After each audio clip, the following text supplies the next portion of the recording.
Here at KXY4, we are committed to helping you make an informed decision when you vote all month long. We've brought you 5-minute interviews with the candidates in all the local races. Tonight, we move to the state Senate race in the 3rd District, and Nadine joins us now with Democrat Andy Billig. Nadine? Yeah, thanks a lot, Mike. Mr. Billig, thanks for joining us tonight. My pleasure. You've been hearing our newscast in the economy and jobs, one of our top stories tonight. It's on the minds of most candidates and voters, as you know.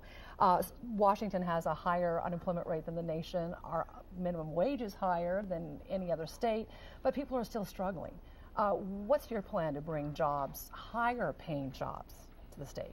Well, thanks, Nadine, for having me here, and thanks for that question. I mean, it's really one of the reasons that I ran for office, because my experience as a job creator running the Spokane Indians baseball team for the last 20 years as the general manager and president and part owner.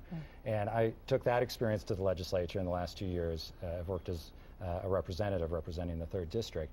And some of the things that we've done is to work on infrastructure projects like the Spokane Medical School, which creates short-term construction jobs now and builds the long-term foundation for our prosperity from the jobs that happen in that medical school and then the spin-off businesses that come from the research that happens there. And same thing with the North Spokane Corridor. Short-term construction jobs now and the foundation of our prosperity and our economic success for the long term. Sure. With a budget shortfall projected now to be about $3 billion, what would you do specifically to balance Washington's budget? Yeah, well, I'm proud that the 2 years that I've been there, I've worked to pass bipartisan balanced budgets. And we typically have balanced budgets in the state of Washington. It's the projection going forward that looks like there's a challenge. But one of the things that we did last year, and I was really proud to play a part on, is we passed something called the 4-year balanced budget bill. It says we're not going to only balance the budget for the current biennium, the 2 years, but also look out 4 years. And that's more responsible than any other state in our country and how we look at that.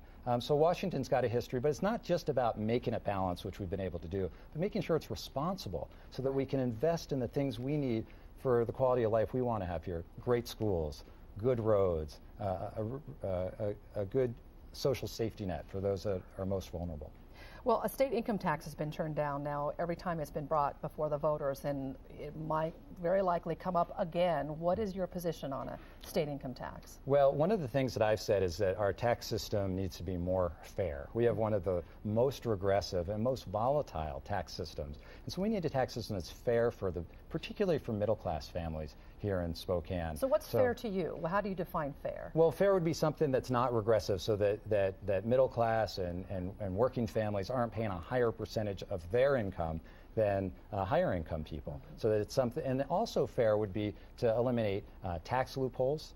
Because right now, when we give tax loopholes, like we just closed this tax loophole for out-of-state banks, when those banks are getting a tax loophole, who's paying for that? Well, we are. And that's not fair. So that's what I mean by tax fairness. So the only way that I would ever support something like an income tax would be if we lowered other taxes that are less fair. Things like lowering the sales tax or eliminating the B&O tax, which is something I've been a very strong advocate for, because that's what we need for small businesses to be successful. And with my small business experience, it's something I know well.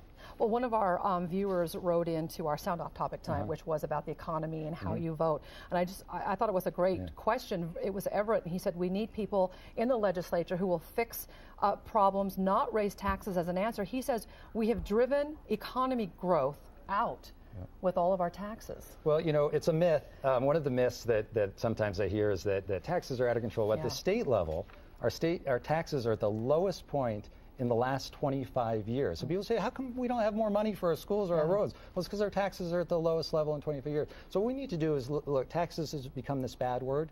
Taxes are our investment in the things that we want to do together as a community that would be too expensive or inefficient for us to do individually. So if we're spending those taxes wisely for great schools and for things that support our economy, like a transportation system, well, I think that's a good investment. So I think that we need to make sure that taxes are as low as they can be, and then take the revenue that we have and make sure we've got enough resources to do the things we have, so we've got a great quality of life here in our state.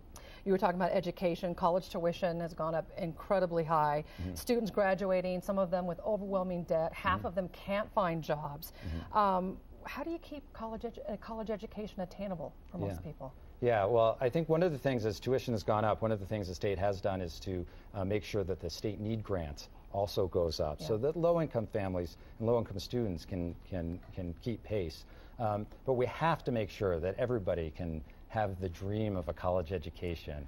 And one of the things, actually, the president of Washington State University came out with a proposal about how we keep college tuition at the rate of inflation. I support his plan, and I'm going to work hard in the legislature to make sure that that happens. He just came out with that a month or two ago. Yes. All right, Mr. Billig, thank you so much for joining us tonight, and we will hear from your opponent, Republican Nancy McLaughlin, tomorrow. That's